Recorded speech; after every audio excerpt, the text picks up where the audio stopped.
Chris, shall we start? Why not? We've got to keep this under 10 minutes. We're going to be impossible, 10 minutes, okay. Impossible for you and I. Marketing expert, listen to this man. So, you've been wandering around today, and I love interviewing you because there's so many people in the UK and Europe always are asking after you. Because if you remember, I'd always say the same thing, that in the UK and Europe we're pretty poor in our marketing in fresh, whilst you guys are gangbusters, and you especially. So we've learned so much from you. But then likewise, I think we give a lot back to yourselves in the way packaging and sustainability.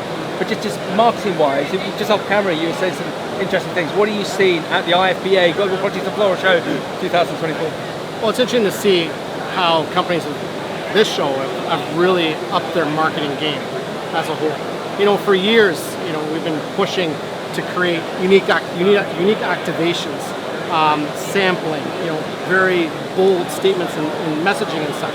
And it's kind of fell by the wayside. The brands that I've built and worked with over the years, we've been able to do that, and that's what garnered all this attention and attraction, so to speak. But it was pretty refreshing this morning to walk in to the exhibit hall and just see so much color. Some pretty bold statements. A couple of rebrands that were like, wow, they really made a statement. A couple are like, hey, you should go back to the drawing board. But for the most part, people are starting to understand that the power of marketing is no longer just the label. There are so many different aspects to marketing as a whole that brands need to consider. And that's where, unfortunately, some just stop at the label and they think the label will sell the product. Yeah. But it's this whole 360 world of omni-channel marketing strategies that are really propelling these brands forward, so they're relevant. Because if they're not relevant, they're not going to resonate.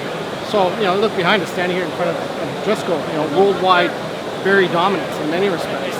They're consistent in their messaging. They're consistent in their creative. Their packaging is consistent. But they understand what it takes to market themselves.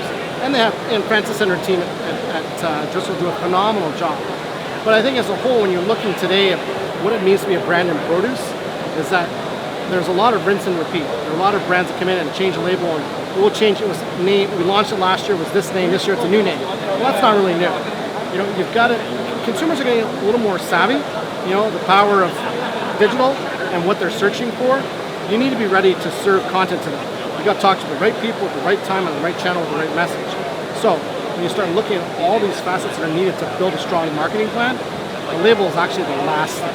It's that the consumer wants to know where it came from, who grew it, what are the food miles traveled, and all these factors together. So then you come here, and it's like Toys R Us for fresh produce, because you've got so many vibrant colors and flavors and smells. It's amazing. So we really hope that the excitement that people get from here will go back home and reinvigorate their brands. But like I said, when I first walked in this morning, it was pretty impressive to see that a number of companies have stepped up their game and starting to focus more on what marketing really means, and not just be another flash in the pan. And what if you had a company come to you to say, Chris, we think our marketing is actually not that good, and we need to, but we don't understand marketing, but we need to take it further forward. What would your advice be? And I know it's a bit of a throw you under the bus, that type of question, but there are a number of companies like that. I believe in America and the UK and Europe, that they want to set themselves, but all this is cost. They don't see the return. Yeah, the biggest inhibitor is people think it's going to be huge money to reinvest. And the fact of the matter is, everyone has a great story. It's about how to align the story to the audience. Simple font changes and colors will only take you so far. But your brand ethos and really what you stand for, that's where you need to hone that from the beginning. And you know what? There are probably a number of your companies that are looking for a new marketing idea. There's lots here around us to take a look at. But you got to understand where you came from and why did it get you from A to B. Because you want to extend your reach. You want to grow from region to region. Grow from regional to local, and what local means, or even hyper local. Yeah. There's so many different buzzwords and meanings that can be used to help build a strategy out. But really, don't just look at the label as saying, "Oh, we don't like our label, we got to rebrand." Yeah. There's so much more to that. Yeah. And it sort of resonates with the keynote speaker yesterday, Mark Randolph, co-founder of Netflix, and he was saying, just have an idea and go for it. Don't get too wrapped up about. You probably be enough for you, but he said don't get wrapped up with business plans. Just go for it, but do something. And I just fear that there's a number of people within the sector that are very hesitant. Whilst actually, if they had you in a room for a couple of hours to reassure them, wrong word, educate them, wrong word, positively tell them the journey, and what can happen. But it's a long journey. It would be very beneficial. The journey is a long one. It's not something that happens overnight. And I've said to my teams in the past, it's plan the work the plan. I think ideally you've got to be nimble, you've got to be flexible. You have to be able to change and pivot directions. But the ones that are willing to take the chance, and there's a lot of risk and such, but putting your foot forward to try things, to think outside the box. I've created some products over the years that people were like, wow, I didn't think I could think about a product like that. But in the end, it was really how it resonated with consumers. Digital is our tomorrow. We've heard conversations here about AI and regenerative agriculture. But the digital landscape, it puts everybody on the same level playing field. So thinking, digital first in your content will be key. You've got great chefs, you've got influencers, you need people to be megaphones other than the brand itself. So all these factors, it's kind of like a chef in the kitchen who's spinning multiple plates at one time. You'd be amazed how many plates a strategic marketer will actually spin. It's not just 2 or 3, it's in the dozens at one time. Because it all has to fall together and come together to form an executed strategy.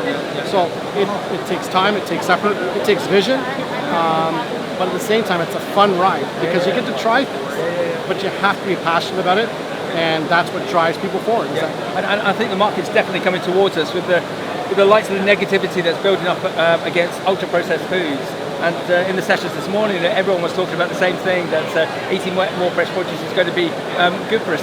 Are there any particular areas within the sector that you think will accelerate more than others on the marketing perspective?